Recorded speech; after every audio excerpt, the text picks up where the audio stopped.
Bienvenidos al espacio de historia de France 24. Mi nombre es Lluís Muñoz.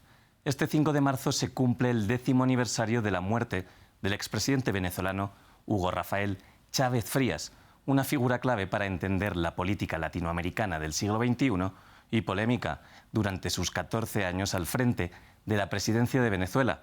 Con motivo de esta fecha, en France 24 repasamos su vida y su trayectoria. Hugo Chávez tuvo orígenes humildes y desarrolló una carrera militar durante su juventud, pero no fue conocido por los venezolanos y el mundo hasta que en febrero de 1992 decidió dar un golpe de Estado militar para deponer al entonces presidente Carlos Andrés Pérez. Chávez lideró la insurrección en Caracas, pero fracasó en la intentona y fue encarcelado durante más de 2 años por ello. Sin embargo, su popularidad se multiplicó entre millones de venezolanos y al salir de prisión comenzó una carrera política con un enfoque ideológico de izquierda. Así hablaba en 1997 sobre sus motivos para rebelarse. Nosotros cuando nos alzamos en armas, más de 10.000 soldados republicanos, hace ya más de 5 años en Venezuela, lo hicimos contra un gobierno que no hay que olvidar que traicionó a un país y que ya había utilizado a las Fuerzas Armadas venezolanas para masacrar a un pueblo.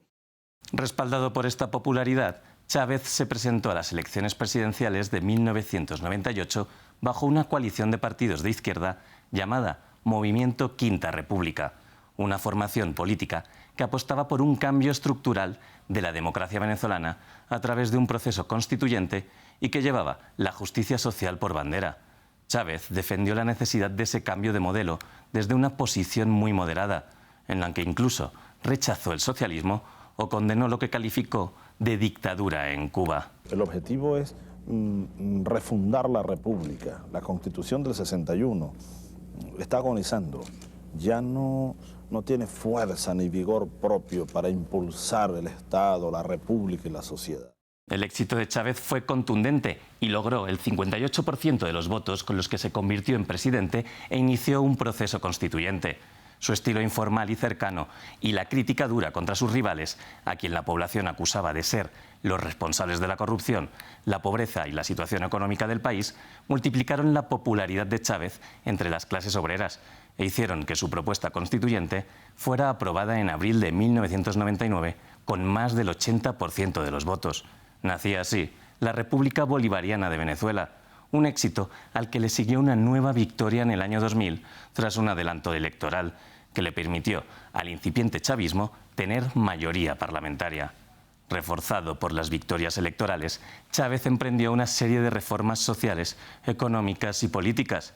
La ley habilitante que daba más poder al presidente para aprobar decretos ley y la promulgación de las polémicas 49 leyes de Chávez agitaron el clima social y lo enfrentaron con la oposición y la Confederación de Empresarios Fedecámaras, hasta el punto de que se ejecutó un golpe de Estado contra el entonces presidente en abril del 2002. Durante varios días, Chávez fue detenido y el presidente de Fedecámaras, Pedro Carmona, se autoproclamó mandatario, pero la intentona también fracasó.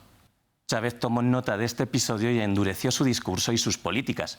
En el lustro siguiente, acompañado de un periodo de crecimiento económico, Venezuela comenzó un proceso de expropiaciones y compra de empresas para nacionalizar sectores clave de la industria, como el petroquímico, y socializó el campo a través de confiscaciones de las tierras que no fueran productivas. Chávez basó su programa social en la exportación de petróleo, ayudado por el alto precio del barril a inicio del siglo XXI. Su política interna estuvo acompañada por una presencia externa potente. Chávez lideró, junto con otros presidentes latinoamericanos, como Lula da Silva o Néstor Kirchner, la llamada Revolución Rosa y mantuvo una fuerte disputa con Estados Unidos y especialmente con el expresidente George Bush, a quien atacó personalmente en varias ocasiones. Washington comenzó a ver a Venezuela como un país enemigo y desde mediados de la década de los 2000 comenzaron las sanciones. Ayer estuvo el diablo aquí.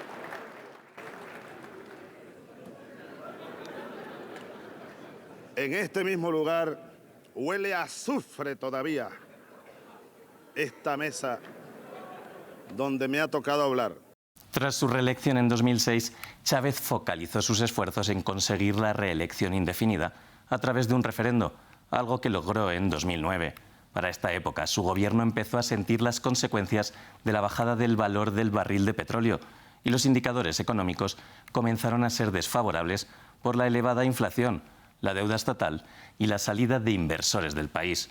Una situación que hizo que la oposición se reorganizara y las críticas aumentaran.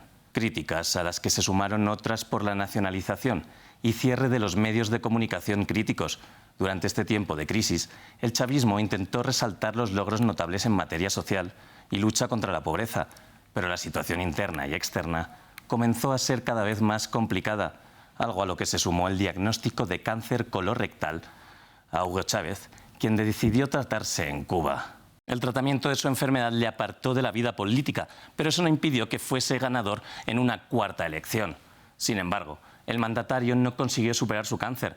Chávez dejó claro que su sucesor debía ser el entonces vicepresidente Nicolás Maduro, pero su fallecimiento a los 58 años hizo que la crispación política aumentara entre el oficialismo y la oposición, quien pidió nuevas elecciones. 10 años después, el chavismo sigue en el poder, aunque los años de Chávez quedan ya lejos en el imaginario colectivo. Tras su muerte y durante el gobierno de Maduro, Venezuela ha sufrido una de las mayores crisis inflacionarias de la historia. El chavismo ha sido aislado internacionalmente durante años y casi 7 millones de venezolanos han tenido que huir de su país por la pobreza.